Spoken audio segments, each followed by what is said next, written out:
Philosophy, जो कि दो शब्दों से मिलकर बना, एक शब्द है फिलोस और एक है सोफिया। फिलोस का मतलब होता है प्यार, मोहब्बत, इश्क, प्रेम। सोफिया का मतलब है ज्ञान, नॉलेज। अगर आपको ज्ञान से प्यार हो जाए, ज्ञान नाम के व्यक्ति से नहीं, ज्ञान ज्ञान से प्यार हो जाए, विजडम, और ये जो ज्ञान होता है ना, इस ज्ञान के लिए नॉलेज बहुत हल्का शब्द है, ये विजडम है। नॉलेज का मतलब जानकारी नहीं होता कि कई ऐसे मूर्ख लोग आपको मिलेंगे, कहेंगे कि मुझे भारत के सब राज्यों की राजधानी याद है, तुम्हें? अच्छा, राजधानी याद होने से क्या हो गया? है तो ठीक, अच्छी बात है, आपकी मेमोरी अच्छी है, तारीफ कीजिए उसकी। कुछ लोगों को दुनिया के हर देश की राजधानी याद है, उनकी मुद्राएं भी याद हैं, और कुछ बच्चों के साथ भी ऐसा होता है, वो टीवी में भी आ जाते हैं, और उसके ऐसा एक बच्चा दिख जाए टीवी में, बाकी हर घर में बच्चा पिटता है फिर उसके बाद। जबकि अगर मुझे सारे देशों की राजधानी याद है तो इससे क्या हुआ? राजधानी वही की वही रही उसके बाद भी, इससे क्या हुआ? सिर्फ इतना साबित हुआ कि मेरी मेमोरी अच्छी है, मैं एक अच्छा तोता हूं, एक अच्छी मेमोरी है। मेमोरी अच्छा होना बुरी बात नहीं है, पर मेमोरी का मिसयूज करना बुरी बात है, और ये एक लेवल के बाद मिसयूज ऑफ मेमोरी है। अरे मेमोरी है, कुछ बढ़िया चीजें याद कीजिए, राजधानियों से क्या होगा? और हजार बढ़िया चीजें हो सकती हैं याद करने की, उन पे गौर करना चाहिए। तो मेमोरी नहीं, विजडम, और विजडम का मतलब है विवेक, समझदारी, सही और गलत में अंतर कर पाने की क्षमता, इसको बोलते हैं विजडम या विवेक। और जिस व्यक्ति के अंदर विवेक होता है ना, वो आमतौर पर विनम्र हो ही जाता है। भारतीय परंपरा में कहा गया, विद्या ददाति विनयम।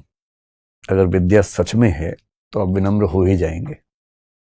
और पश्चिम में तो सुकरात ने कहा, सुकरात से लोगों ने कहा कि आप बहुत बड़े ज्ञानी हैं। सुकरात ने कहा कि बहुत कम लोग जानते हैं कि वो बहुत कम जानते हैं, और मैं उनमें से एक हूं। और जानना यही है कि मैं नहीं जानता हूं, यही तो जानना है। ये ज्ञानी व्यक्ति का लक्षण है। और मूर्ख का लक्षण क्या है? I know everything. ये मूर्ख का पहला लक्षण है। इसलिए कॉन्फिडेंस मूर्खों में ज्यादा होता है। अगर कोई बहुत कॉन्फिडेंट दिखे तो आप अंदाजा लगा सकते हैं, और कॉन्फिडेंस किसी में ना दिखे पर बातें गहरी हो तो भी अंदाजा लगा सकते हैं। तो कुछ लोगों को मोहब्बत हो गई ज्ञान से, कि वो जानना चाहते हैं, ये भी समझना चाहते हैं, वो भी समझना चाहते हैं। तो आप सोचेंगे कि यार कितना पढ़ते होंगे ये लोग। तो जैसे आप लोग अपना काम करने के बाद खाली टाइम में अपनी हॉबीज पूरी करते हैं, खेलते हैं, दोस्तों से बात करते हैं, तो इनकी हॉबी ही होती है पढ़ना, सीखना, ऑब्जर्व करना, बात करना किसी समझदार व्यक्ति से। जॉन डीवी एक अच्छा दार्शनिक अमेरिका में 20वीं सदी में हुआ। उसने बड़ी गहरी बात कही। एजुकेशन की फिलॉसफी में उसका नाम सबसे ज्यादा आजकल चलता है। उसने कहा कि education is not the preparation for life और preparation of life, education is the life in itself. शिक्षा जीवन की तैयारी नहीं है, शिक्षा जीवन है, ज्ञान जीवन है। एक समझदार व्यक्ति बनने की प्रक्रिया में लगातार रहना, इससे बढ़िया जीवन क्या हो सकता है?